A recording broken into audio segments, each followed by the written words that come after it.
How to use Disk Cleanup. Open Windows Explorer.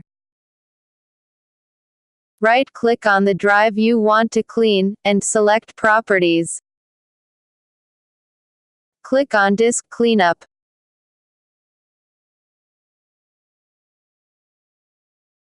Select everything you want to clean, and click on Clean Up System Files.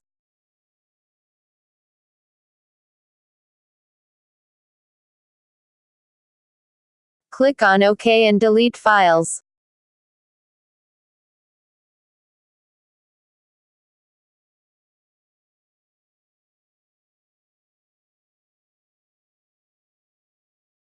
You have now cleaned up your disk using Disk Cleanup.